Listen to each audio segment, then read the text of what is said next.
welcome back and welcome to today's video where I'll be giving you a behind the scenes look of how I actually fill in my March spreads for the month.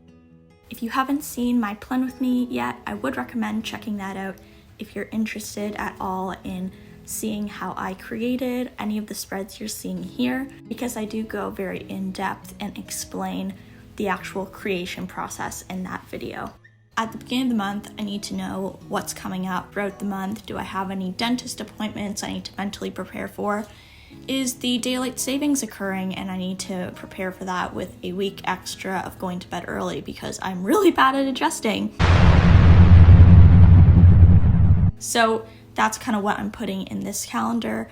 I like to include events, public holidays, birthdays, and I'll usually transfer those over from my future log, which is in a separate planner setup, which I'll link above.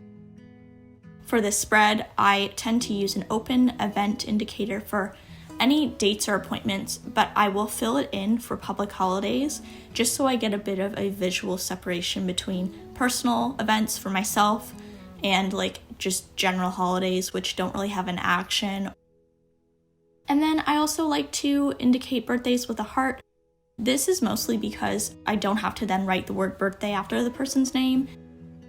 The vertical log can get a bit squished when you're adding more than one date. So this just helps with saving space so I can make sure I'm fitting in all my events that I need to. So now we're getting into my monthly task list and notes page.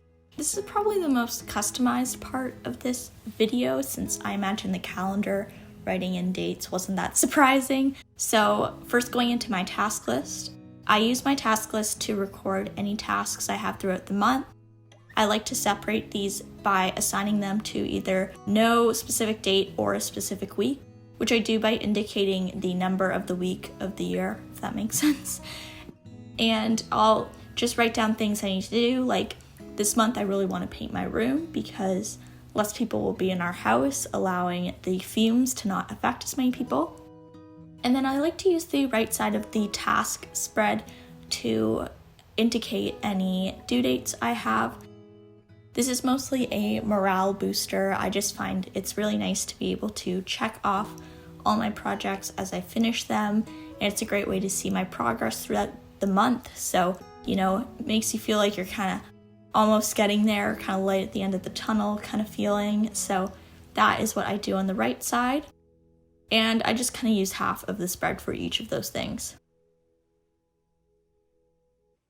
For my notes page, I like to use this for really any notes, but a note that I put in at the beginning of the month every single time, I'd say, is writing down the schedule for the Toronto Maple Leafs hockey games.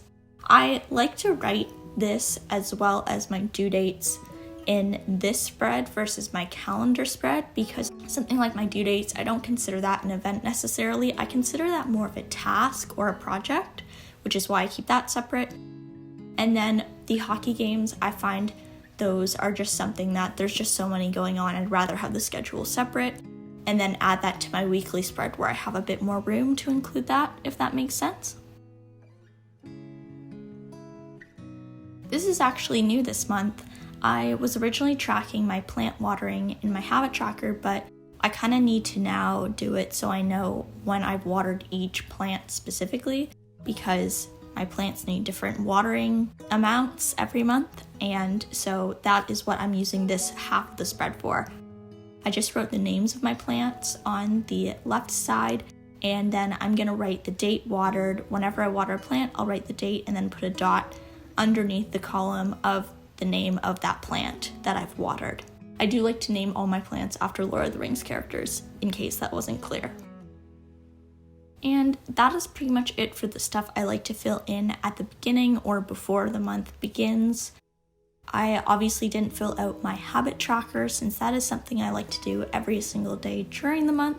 However, I do hope that me filling in this spread allowed you guys to see a bit more of a closer look at my system and how I actually use my bullet journal versus setting it up, which really isn't a realistic look at how I use it.